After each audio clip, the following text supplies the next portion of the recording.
But yeah, no one's here today, so I guess I can look as silly as I want.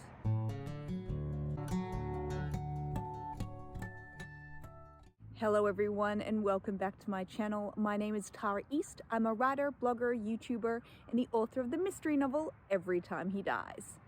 In today's video, I am outside, as you can see, and I'm basically wanting to share just little bits of random writing advice and a pep talk to hopefully inspire you to write a little bit today.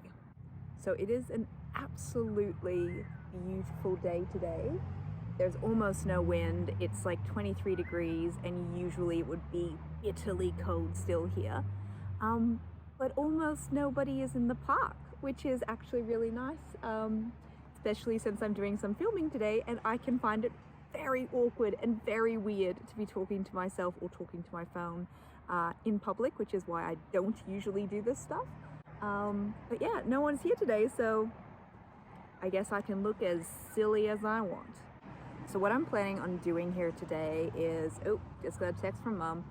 So what I'm planning on doing today is I want to do some writing while I'm here in the park, but in order to kind of warm up into it, because I'm feeling some resistance today, and resistance to writing is really normal. We all feel this and you just got to push through it.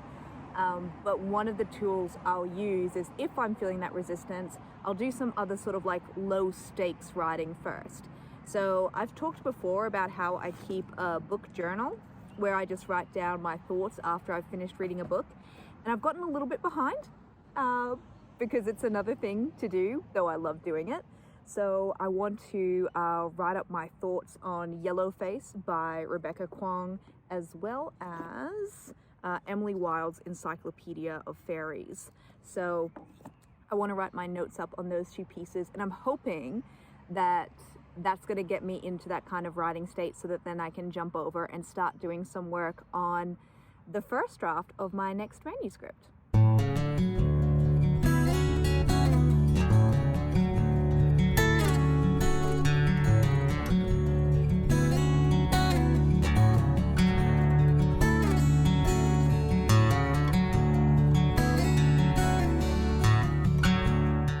So one of the first pieces of writing advice that I wanted to share today is in relation to finding time for writing. Now, obviously, this is a topic people talk about all the time because we're all struggling to find and make time for our creativity.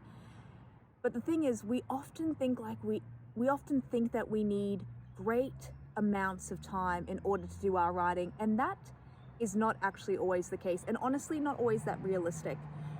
I think it is way easier to find 20 minutes to write than it is to find 2 hours to write.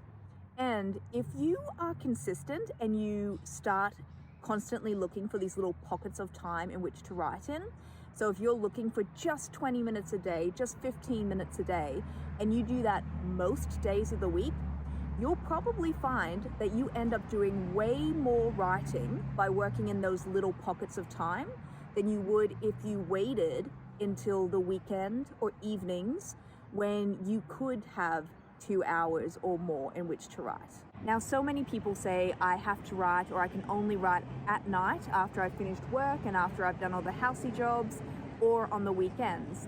Now, the problem is if you wait for those occasions, you're just going to encounter other obstacles. So if you wait until nighttime to write after you've finished work, there's a really good chance that you're going to be tired and it's going to be really easy to talk yourself out of doing the writing. If you wait until the weekend to write, again, other things could come up, like maybe friends invite you out for coffee, or your partner, your husband, your kids, people want to spend time with you. Shocking, I know. So then all of these things can be really easy blocks to writing. Now, of course, we all also need to live our lives. But writing is a part of our lives and we need to find time to do the writing. And that's where I come back to the idea of it's way, way easier and way more realistic to only write for 20 or 15 minutes most days rather than waiting for huge chunks of times, like having a 2 or 3 hour block on a Saturday or Sunday. So something else that I wanted to talk about is often so many of my students hesitate to claim the title of writer when they're talking about themselves. And it's because Either they haven't published yet, or they feel like they don't write often enough to call themselves a writer. But the thing is, if you ever, like, the only people who ever become anxious about not writing are writers. So, if you aren't a writer, then you probably won't get very anxious about not writing.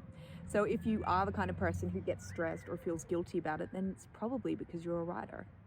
Now, the reason why I'm talking about those two particular points, claiming the title of writer and finding time to write, is because writing is really a part of our identity. And when you don't engage with that practice, I think you're just not as happy. And that's why you have to find these workarounds. How can you find time for writing so that you're feeling that creative well and that aspect of your personality? Because that's really important. This little guy serenading me. I suppose what I'm really trying to get at with everything that I'm saying here is that sometimes we can treat our writing as this really precious thing. Like, we ritualize our writing, we talk about our writing in a very particular way that sort of romanticizes it. But it's also perfectly okay and maybe ideal to become more of a work-a-day kind of writer. Now, of course, that means that you don't have to write for 8 hours a day. Writers who are full-time writers rarely work 8 hours a day.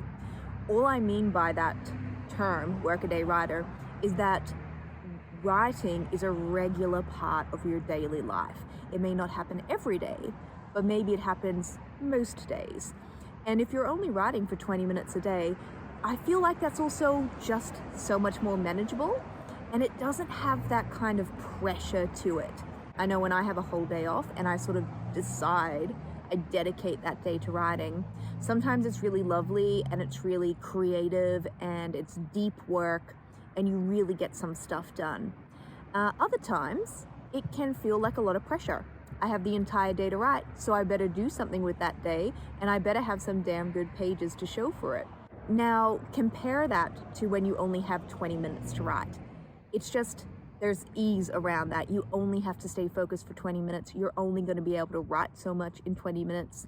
If you're in the first stage of a draft, you might get a couple hundred words down. If you're in later drafts, you might spend that entire 20 minutes tinkering with a single paragraph. It is not about how much you get done in a single sitting as to whether or not that was a productive use of time, because that one paragraph, it has to get fixed up at some point, and it might be much more manageable and much more realistic to fit into your schedule if you're working in these 20-minute chunks. A book can be fixed or can be made or can be edited in huge swaths of time if you have that kind of luxury, and that same amount of work can also be done in 20-minute chunks. So here are some examples from the real world. So V.E. Schwab's is a full-time writer, but she openly admits that she only really writes for 2 to 3 hours a day, and it's never in big blocks. She does not write for 2 or 3 hours straight. She writes in 15-minute chunks, and then she'll go do something else, she'll come back and write for another 15 minutes. Ultimately, we all have to figure out our own writing process, what's going to work for us as a creator, but then also with our lifestyle, responsibilities, jobs, etc. But I'm hoping that this video just gives you a bit of permission to take the pressure off. You don't have to write all day, and you don't have to write every day, but it's a good idea to write most days or some days, and 20 minutes is more than enough time. So that's all I've got for you today. I hope you enjoyed this little trip to the park and my bits of writing advice. If there's any bits of writing advice that you would like to share, please leave them in the comment box below because I'd love to hear about it. If you'd like even more writing advice, you can of course check out the other videos on this channel or go to taraeast.com and dive into the archives. While you're there, please consider joining my email newsletter. When you do, you'll receive a newsletter in your inbox every single Thursday morning, including a note by me, some links to that week's blog and video, a quote of the week, some resources I've recently loved and think you will too, as well as some other tidbits that I only share via email. Thank you so much for watching. I hope you enjoyed this video. Now go do some writing because the world actually does need more books.